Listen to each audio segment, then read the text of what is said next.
From Wits and Weights, I'm Philip Pape, and this is Nutrition Science Daily, bringing you the latest in nutrition, fat loss, and health science, all in under 5 minutes.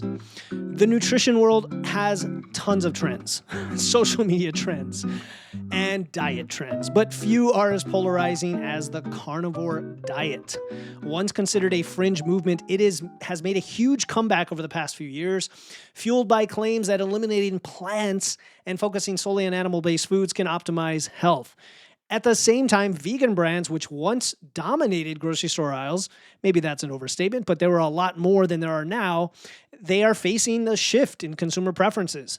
So why has the carnivore diet become so popular? What does it mean for the future of vegan products? Because that's the relationship I'm creating today.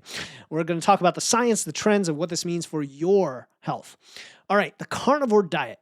What is it? It's focused exclusively on animal-based foods like meat, fish, eggs, and dairy, and it cuts out plant-based foods entirely. Advocates claim it can reduce inflammation, improve digestion, and support weight loss, the rationale being that plants contain anti-nutrients such as lectins and oxalates, oh no, which may impair nutrient absorption or cause digestive issues in some people. However, critics rightly point out that the diet is highly restrictive. Like any of these diets, highly restrictive. That is not a good thing. And it lacks long-term research to confirm safety and effectiveness. I mean, look, if you eat animal products, you're probably going to be fine for a while. You may have some of these benefits. At the end of the day, the exclusion of lots of things is going to cause you to lose weight. And if that's the main reason you're doing it, there's a reason it works. You're cutting out calories, just like the keto diet, just like the vegan diet. But excluding fruits, yum, vegetables, also yum, and whole grains eliminates many essential nutrients, including fiber. Fiber is so huge in gut health, disease prevention, satiety, just everything. And I'm worried for people on the carnivore diet to see what happens long into the future. Over time, you are better off with a diverse diet. Don't exclude foods. Anyway, the resurgence of this diet coincides with the skepticism toward ultra-processed foods and a desire for simplicity. But I would say that that's been going on for a while. With keto, with every other diet, that's kind of been the message. Hey, this gets you eating quote-unquote clean. But the problem is the all-or-nothing approach, right? It offers a false clarity in a world that has all this confusing, conflicting nutrition advice. Influencers, celebrities, they promote the diet on social media, which gives it even more credibility, more visibility. And it's a sad state of affairs because I think people are held back from enjoying their food and meeting their needs at the same time.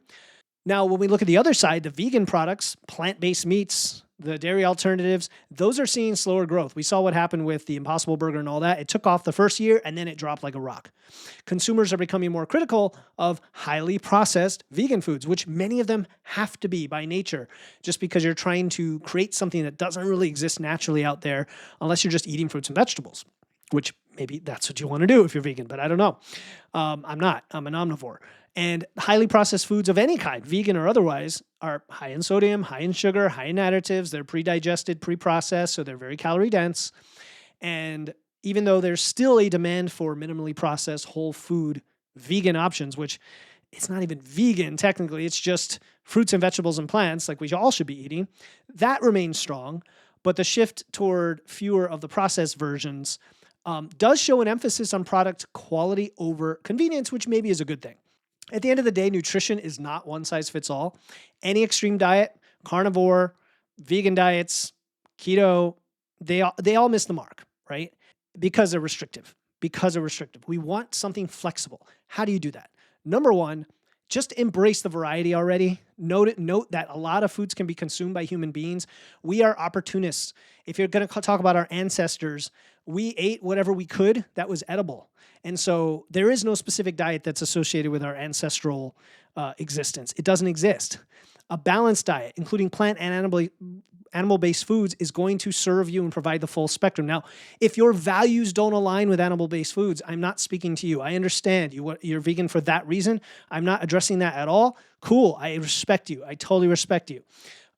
Number two, prioritizing quality is always helpful. You know, the less processed, the more nutrient dense, the better. It doesn't have to be all your diet, but the vast majority of it, 80, 90%. And then finally, you've got to listen to yourself and look at how this food makes you feel, perform, how it affects your health, right? Like even if you do go to carnivore, measure a bunch of things along the way. Measure your muscle mass, measure your lifting performance, measure your energy, your sleep.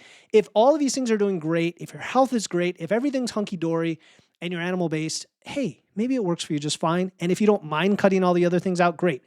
What I'm saying is you don't have to cut plants out.